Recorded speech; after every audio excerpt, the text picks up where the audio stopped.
3. เทคนิคบริหารเวลาสำหรับพ่อแม่ยุคใหม่และยังใส่ได้กับสิ่งสำคัญของชีวิตเวียกก็สำคัญเพราะต้องหาเงินมาเลี้ยงชีพเลี้ยงครอบครัวแต่ครอบครัวก็สำคัญกับชีวิตเช่นกันเลยบ่สามารถละเลยอย่างใดอย่างหนึ่งได้เฮ็ดให้พ่อแม่ยุคใหม่ต้องควบทั้ง2หน้าที่หลักเวียกก็ยุ่งเงินก็ต้องหาลูกก็หล่อท่าควบหักแบบนี้จะต้องแบ่งเวลาแนวใดเพื่อให้ไปรอดทั้งเวียกและครอบครัว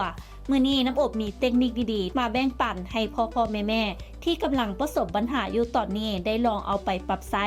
เทคนิคที่ 1จัดลำดับความสำคัญลูกหรือครอบครัวสำคัญเสมออย่าทิมลูกไว้เป็นตัวเลือกในตารางชีวิตแต่จงใส่ช่วงเวลาของลูกเป็นความสำคัญอันดับหนึ่ง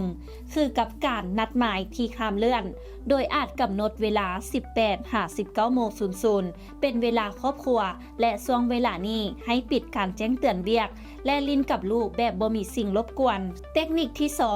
การปฏิเสธเพื่อครอบครัวเวียกสำคัญมีทุกมือแต่เวลาของลูกมีเพียงครั้งเดียวถ้าโมเมนต์เรื่องหีบด่วนที่ให้แห่งอย่าย่านที่จะปฏิเสธถ้าจำเป็นต้องเฮ็ดเวียกให้กำหนดเวลาสดเสยเทคนิคที่ 3เอาใจใส่ในการใช้เวลากับลูกเพราะเป็นช่วงเวลาที่แสนพิเศษถึงแม้ว่าทานจะมีเวลาเพียงมือละครึ่งชั่วโมงที่ต้องอยู่กับลูกแต่ถ้าทานใช้เวลาที่อยู่ตอนนั้นอย่างเต็มที่โฟกัสกับลูกแบบ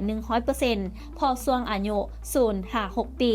เป็นช่วงเวลาที่ดีที่สุดของการพัฒนาสมองลูกทุกนาทีที่ท่านทุ่มเทให้ลูกคือการลงทุนที่คุ้มค่าที่สุดในชีวิตเทคนิคเหล่านี้บ่เฉพาะแต่ใส่ได้กับคนที่มีลูกเท่านั้นเฮาสามารถนำมาปรับใช้ได้กับสิ่งสำคัญทุกอย่างในชีวิตบ่ว่าจะเป็นการให้เวลากับพ่อแม่ให้เวลากับคนรักกับคนในครอบครัวหรือแม้แต่การให้เวลากับตนเองเพราะทั้งหมดนี้ล้วนแต่เป็นสิ่งที่มีคุณค่าถ้าหากว่าการเงินดีขึ้นแล้วแต่ความสัมพันธ์หรือแม้แต่สุขภาพของตนเองบ่ดีเงินที่หามาก็อาจจะบ่ได้เติมเต็มความสุขทุกทางคิดเห็นแนวใดสามารถคอมเมนต์กันเข้ามาได้